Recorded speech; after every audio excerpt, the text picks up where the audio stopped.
ছাত্রদল দারুণ একটা গেম খেলছে এই জায়গায়, ছাত্রদলকে ধন্যবাদ দেওয়া দরকার। এখন যাতে তারা ভয় পাচ্ছে যে ক্যাম্পাসে আন্দোলন হতে পারে বোধহয়, কারণ আগে কোটার কারণে একটা আন্দোলন হয়েছে। মাঝে মধ্যেই আওয়ামী লীগ যখন পাওয়ারে ছিল দীর্ঘদিন, তখন ছাত্রলীগকে নিয়ে প্রায় শিরোনাম করতে হতো পত্রিকায়, যদিও সেই সময় কিছুটা লিমিটেশন ছিল, তার মধ্যেও অন্তত ছাত্রলীগ নিয়ে কথা বলতে কোনো ইয়ে ছিল না, খুব ঝামেলার ছিল না আর কি, কথা বলা যেত। এখন এই সময়ে এসে আমরা দেখলাম যে মাঝে মাঝে ছাত্রদল কিংবা ছাত্র শিবির কোনো কোনো ক্ষেত্রে আমরা দেখতে পাচ্ছি যে তাদের মধ্যে এরকম সংঘর্ষ কিংবা সেই পুরনো পথে হাঁটার একটা মনে হচ্ছে যে সেই ঝোঁকটা দেখা যাচ্ছে।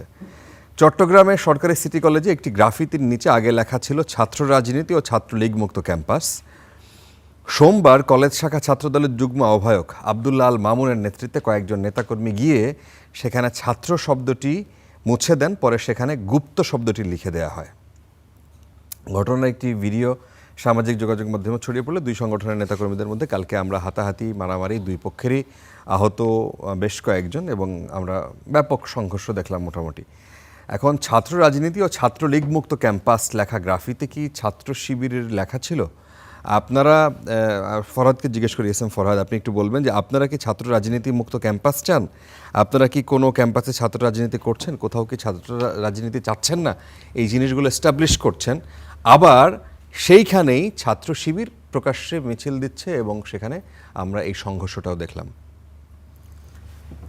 এটা বেশ অবাক করার ব্যাপার যে এই ঘটনা কেন ঘটলো, বা অনেকেই ছাত্রদলকে ধিক্কার জানাচ্ছেন, অনেকেই অন্যান্য আলাপ করছেন।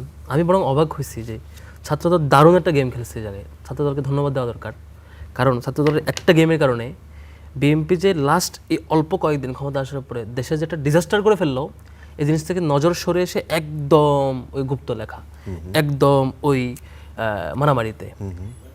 আমি এটা আগেও জানতাম দেখে যখন গুপ্ত লেখা হলো, আজকে দেখবেন ডাকসুতে লিখছে, আমি গিয়ে আরও এনজয় করছি, এখানে ছবি তুলে আপলোড দিছি, ভিডিও করছি। ঠিক সেম সিটি কলেজ যখন করেছে, সিটি কলেজের ছাত্র শিবিরের সভাপতি সে ওখানে গিয়ে ছবি তুলে সকালবেলা আপলোড দিয়েছে যে সুন্দর একটা ছবি, সুন্দর লিখছে। তো এটা আমরা আরও এনজয় করছি। তারা আরও খেপে গেল, না এটা কেন হবে? তারা কয়েকটা ফেজে মারামারি করলো। আমি একটু আগে পিছনে যাই, এটা কেন হচ্ছে ঘটনাগুলো, আজকে বারবার এই মিছিলগুলো কেন হচ্ছে? তাদের উদ্দেশ্য হচ্ছে আমরা যাতে ভুলে যাই যে দেশে কিছু একটা হচ্ছে, জ্বালানিতে অবস্থা খারাপ, জ্বালানিতে দামের কারণে আজকে একটা কৃষক মারা গেল লাইনে দাঁড়ায়।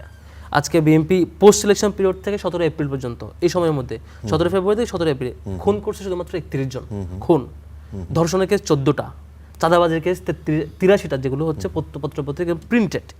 তারপর ধরেন হামলার ঘটনা, সরাসরি চাঁদা না দেওয়ার কারণে বিভিন্ন হামলা করছে, এরকম 154টা পত্রিকায় প্রিন্টেড।